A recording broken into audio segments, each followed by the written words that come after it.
लगता है संविधान में कोई हाथ भी लगा सकता है इस देश में?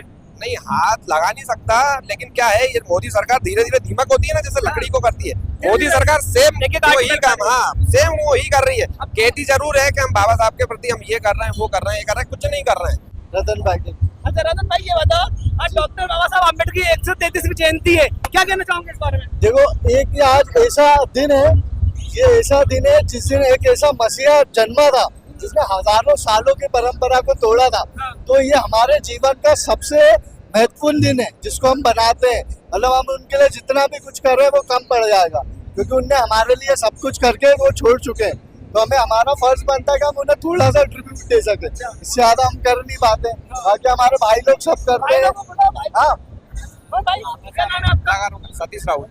सतीश भाई, ये बताइए, डॉक्टर बाबा साहब अम्बेडकर की आज 133वीं जयंती है, और जो ये मोदी सरकार है, इनका कहना है कि हम लोग, मतलब ऐसे लोग कहते हैं कि संविधान खत्म हो जाएगा 2024 में फिर से मोदी सरकार आ गई, तो क्या कहते नहीं है, सच बात है ये, सच बात है। हाँ, जिस हिसाब से मैंने कल हम लोग यहाँ रैली लेके आए थे, कल कार्यक्रम हो रहा था यहाँ पे, तो रोड आके बंद नहीं करे थे, जबकि सबको मालूम है डॉक्टर BR अम्बेडकर की जयंती के दिन हम, ऐसा तो है नहीं कि हर महीने कोई ना कोई कार्यक्रम लेके आते हैं, चुनरी यात्रा निकालते हैं।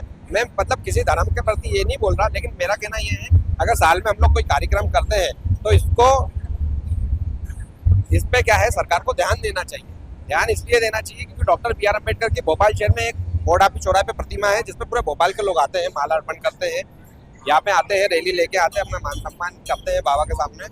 तो क्या है, कल मैंने देखा कि यहाँ पे ट्रैफिक जाम था, किसी ने रोड बंदी करा, पुलिस की इसमें कोई गलती नहीं है। आगे क्षेत्रीय विधायक को देखना चाहिए, जिला के जो सांसद है उन्हें निर्देश देना चाहिए प्रशासन को कि भैया डॉक्टर BR अम्बेडकर जी की जयंती आ रही है, तो 13 तारीख की रात में रोड बंद कर दिया जाए, क्योंकि यहाँ पे 13 तारीख की रात से रैलियां आना स्टार्ट हो जाती है। तो हमें सिर्फ उस चीज का ही बुरा लगता है। तो आपको ऐसा लगता है कि प्रशासन जानबूझ के ऐसी हरकतें करता है?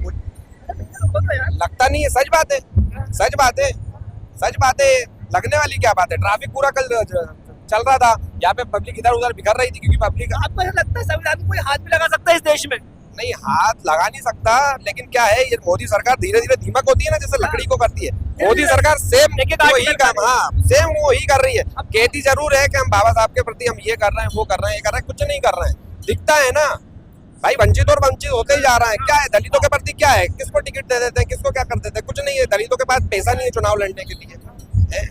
अरे तो चुनाव भी आप लड़ते हो, लेकिन आपकी जो मतलब बहुजन कम्युनिटी है वो इतनी बढ़ चुकी है। चंद्रशेखर अलग रहा पर है, BSP अलग रहा पर है। हाँ, इस चीज के लिए कहना चाहूंगा कि इन सब लोग जितने भी बहुजन मूवमेंट में काम कर रहे हैं, इन सब लोगों को एक होना चाहिए, जब जाके कुछ बहुजन मूवमेंट का उद्धार होगा। अगर अलग अलग भागेंगे ना, तो इसमें बीजेपी का ही फायदा होगा, सिर्फ और सिर्फ बीजेपी का फायदा होगा। क्योंकि क्या है, बीजेपी का अपना वोट कटता नहीं है, बहुजन समाज के वोट बढ़ जाते हैं, आधे BSP में, आधे चंद्रशेखर भाई को, आधे इधर आधे उधर। मतलब बहुत सारी पार्टियां हैं जो दलितों के लिए काम करती है, लेकिन खरी नहीं उतर पा रही है। अभी मोदी जी का एक बयान आया है कि डॉक्टर बाबा साहब अम्बेडकर भी खुद चाहे आके तो संविधान नहीं बदल पाएंगे, इसके बारे में आपकी क्या राय है?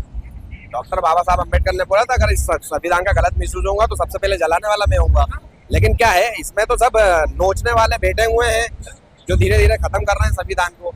क्या है, इनके लीडर कहते कुछ है, और इनके जो नीचे के कार्यकर्ता लोग होते हैं ना, जो मंत्री, ये लोग भाषण को छोड़ देते हैं, और लीडर चुप्पी बांधे बैठे रहते हैं। मोदी जी भाई चुप्पी तोड़ते क्यों नहीं है, जब लोग कहते हैं कि हम संविधान बदल देंगे, 400 सीट लाओ। अभी हनन देगड़े का बयान आया था, एक महिला ने ही बयान दिया, नेत्री ने, कि 400 सीट हमें इसलिए चाहिए कि हम संविधान बदल सके। अरे इनके बापों ने लिखा था कि संविधान आज 71-72 साल के लागू हुआ है, हम कंधे पे बैठने के लगे, हम बराबरी में क्या आने लगे, तो इनके पेटों में दर्द होने लगा है। भाई 5000 साल पहले क्या गए थे, 5000 साल पहले तो कोई संविधान था नहीं, था क्या 5000 साल पहले? 71-72 साल हुए देश को आजाद हुए, संविधान लागू हुआ, हमें थोड़ी सी भैया डेपुटेशन मिली, हमें एक मान सम्मान से जीने का अधिकार मिला, तो इनके पेटों में दर्द होने लगा, हम तो संविधान बदल देंगे। भाई संविधान में तो सबको जीने का अधिकार है, सभी को, XYZ सभी को है, जानवर तक का संविधान में जीने का अधिकार है। आपका क्या राय है? पहली बात तो मैं ये कहना चाहता हूँ कि ये वीडियो बना दीजिए मेरी। पहली बात तो मैं ये कहना चाह रहा था कि जैसे कि जिस तरह से बोला कि संविधान में हमारे अधिकार हैं, शिक्षा का अधिकार है ना, तो जिस तरह लगता है कि अभी तक कुछ बदला नहीं है।